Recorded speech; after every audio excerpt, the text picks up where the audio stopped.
नमस्कार फ्रेंड्स आपण माननकु आम यूट्यूब चैनल को बहुत बहुत स्वागत। आज वीडियो आपण बहुत ही खास हेबाकु जाउची कारण एबे हमें जानिबा कि आगामी ए 4 मास रे आपणकर जीवन रे कोन सब बड़ बड़ परिवर्तन हेबाकु जाउची एवं केउ सब सुख सुविधा आपण प्राप्त करिबाकु जाउछंती आउ कोन सब आपणक जीवन रे घटिबाकु जाउची आउ आपणकु कोन शुभ फल कोन अशुभ फल मध्ये मिलिबो ता सहित आपण माने जानिबे आपणकर स्वास्थ्य शिक्षा प्रेम जीवन वैवाहिक जीवन भाग्य क्यारियर एवं व्यापार वाणिज्य विषय में डिटेल्स रे जानिबा एवं ए सब मास मानकरे आपणकर कोन सब अशुभ फल प्रदान हेउची आ प्रतिकार विषय मध्ये जानिबे। तेबे फ्रेंड्स जदि आपण माननकु कहिबो तो जदि वीडियो को आपण संपूर्ण शेष पर्यंत देखंतु चैनल को सब्सक्राइब करि नाहंती तो सब्सक्राइब करंतु और वीडियो को गोटे लाइक करंतु आ कमेंट बॉक्स रे जय जगन्नाथ बोली आपण अवश्य लिखंतु। तेबे फ्रेंड्स आसंतु आ देरी न करी जानिबा कि आपणक पई ए मास रे ग्रहंकर स्थिति किपरि रहिबो। जदि विशेष भाव में कहिबा हमर 12 गोटी राशि चक्र रे राशि रहिछि आ राशि चक्र रे विभिन्न प्रकार रो परिवर्तन हुए। जदि विशेष भाव में हमें कहिबा आगामी ए 4 मास रे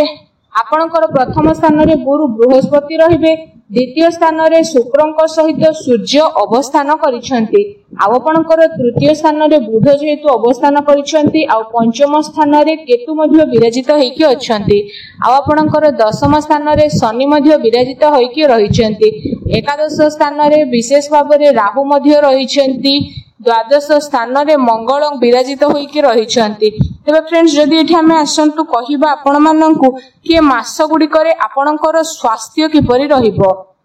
स्वास्थ्य रो गृह होउची प्रथम गृह एवं इम्यूनिटी सिस्टम रो गृह जेहेतु होई थाए तो निज गृह बा सेल्फ गृह होई थाए प्रथम गृह। तो प्रथम गृह रो अधिपति बा राशि रो अधिपति कर विशेष भाग रे शुक्रंकर द्वितीय घरे अवस्थान करिसेंती सूर्यंक सह अवस्थान करिसेंती तो मंगल सूर्य शुक्र राशि परिवर्तन करिवे किंतु आपणकर राहु केतु शनि कोनोसी राशि परिवर्तन करिवे नाही। जो स्थान रे अवस्थान करिसेंती से स्थान रे ही रहिबे। तो आपणकर शुक्र विशेष भाव रे 7 तारिख को तृतीय घर को प्रवेश करिवे तापरे विशेष भाव रे आपणकर जीवन रे बड़ परिवर्तन आसीबो।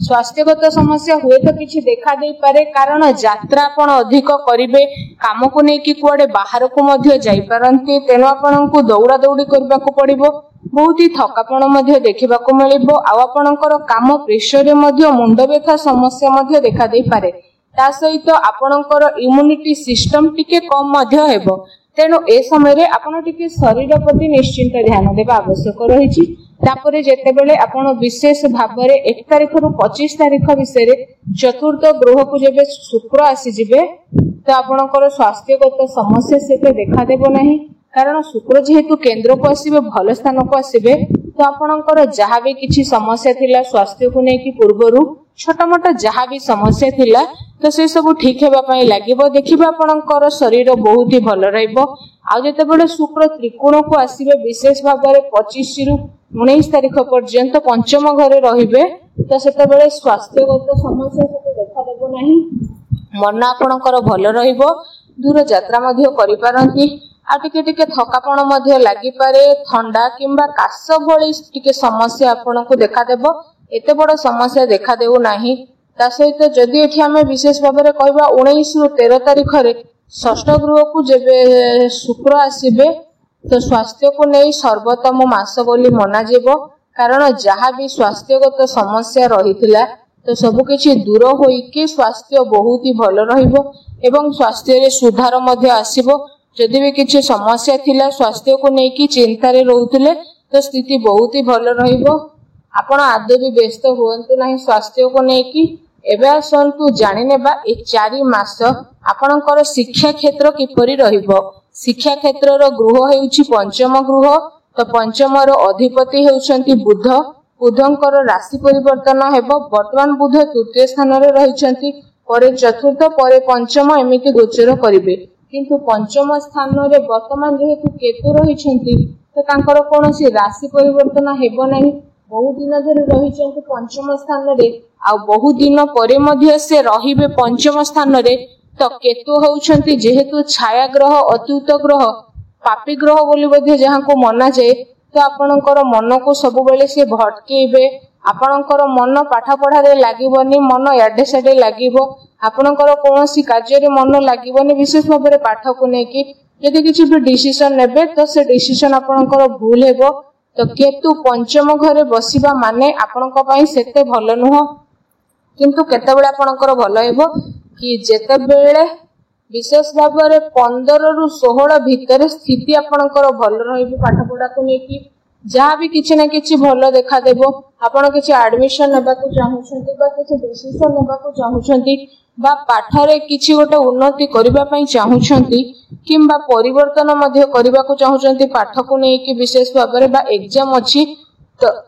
ए समय रे स्थिति आपणक पई बहुत भलो रहइबो कारण सूर्य आपणकर चतुर्थ पंचम ग्रह रे रहिबे शुक्र बुध मध्य सूर्यंक पाखापाखी गोचर करिवे। तो आपणक पई बहुत ही भलो हेबो से समय अवधि मध्य रे किंतु केतु आपणकर पंचम गृह रे अछंती माने से जा हेले भी आपणकर पाठ पढ़ा को लेके किछि ना किछि समस्या देखा देबे काहे कि ना मन को से भटकेबे आ मन जमारू पाठ पढ़ारे लागबनी सब बेले आपण आडे साडे लगेबे मोबाइल धरिबे टीवी देखिबे बुलाबुली मध्य करिवे। तो एमिति आपण करि पारंती किंतु निजे ऊपर टिके ध्यान दियंतु जेमिति पाठ पढ़ारे आपण भल भाबरे फोकस करिवे सेतिपति आपण निजे ऊपर टिके ध्यान रखंतु। या सहित एबे आसंतु जानिबा आपणकर प्रेम जीवन ए 4 मास रे किपरि रहिबो। तो प्रेम जीवन रो गृह पंचम गृह होई थाए आ शिक्षा क्षेत्र रो गृह मध्य पंचम कहिलु किंतु प्रेम रो गृह मध्य पंचम ग्रह होई थाए। तो पंचम गृह रे एबे केतु अछंती तो केतुंकर कोनोसी राशि परिवर्तन हेबो नै पंचम घर रे विराजित होई अछंती आ रहिबे तेनु केतु जेहेतु आपणकर छाया ग्रह अटंती अतुत ग्रह अटंती तो आपणक मन को भटकेबे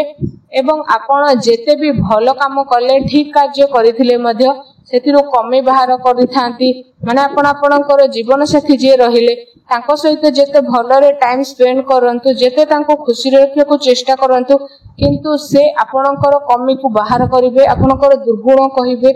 तो सहित एटा देलोनी सेटा देलोनी ए टाइप रो कथावार्ता मध्ये से करिवे कारण जेहेतु केतु पंचम रे रहिछंती तो मन अशांति रहिबो कोनोसी कार्य रे आपणकर संतोष भाव आसीबो नाही सब बेले अशांति रे रहिबे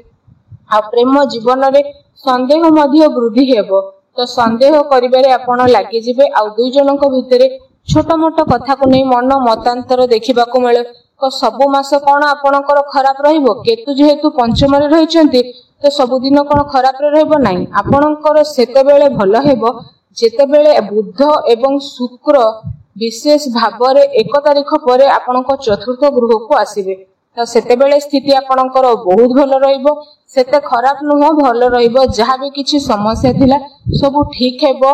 किंतु ता पूर्वरु आपणको टिके ध्यान देबा को पड़िबो जेमिति कि आपण दुई जनक भितरे समिति मना मतांतर न हेउ कथावार्ता जेमिति बंद न हे जाऊ झगड़ा झाटी जेते भी हो कथावार्ता न बंद करिबा पई जदि भी बंद करूछंती आपण तो आपणकर बहुत समस्या आगो को माड़ी आसीबो। तो आपण चेष्टा करिवे ए सब प्रति ध्यान देबा पई आ शनि आपणकर पंचम गृह को दृष्टि जेहेतु देउ नाहंती राहु पंचम गृह को जेहेतु दृष्टि देउछंती तो मन रे निश्चिंत भाव रे संदेह आसीबो संदेह रो वृद्धि घटिबो। तो सेति प्रति ध्यान देबा निहाती आवश्यक विशेष भाव रे 1 तारिख पूर्वरु एहा परे बुध जते बेले चतुर्थ गृह को आसीबे आ पंचम गृह को जिबे तो आपणक पई बहुत भलो समय रहइबो प्रेम जीवन रे समस्या टिके टिके कमेबारे मध्ये लागिबो किंतु से समय भलो रहिछि बस ए सब 4 मास रे देखिबा को गले विशेष भाव रे आपणकर मिश्रित फल प्रदान करूछि। तो विशेष भाव रे ए समय अवधि आपणक पई किछि समय रे भलो तो किछि समय रे छोटा मोटा समस्या देखा देउछि केतुंको पई कारण केतु जेतु पंचम स्थान रे रहिछंती तो से जेते भलो आपण हेले मध्ये आपणकर खराब ही खराब करेबे और मन को आपणकर संदेह मध्ये आनिबे। तो सेति प्रति आपण ध्यान देबा निहाती आवश्यकता रहिछि। तेबे फ्रेंड्स एबे आसंतु जानिबा कि आपणक पई कोन सब प्रतिकार रहिछि। तो विशेष भाव रे जदि प्रतिकार विषय रे आमे आपणको कहिबु आपण बिजनेस रे नुआ इन्वेस्टमेंट करबा को चाहूतिले आपण गाई माननकु किछि खाइबा को दियंतु ता सहित आपण मां बापांकर सेवा करंतु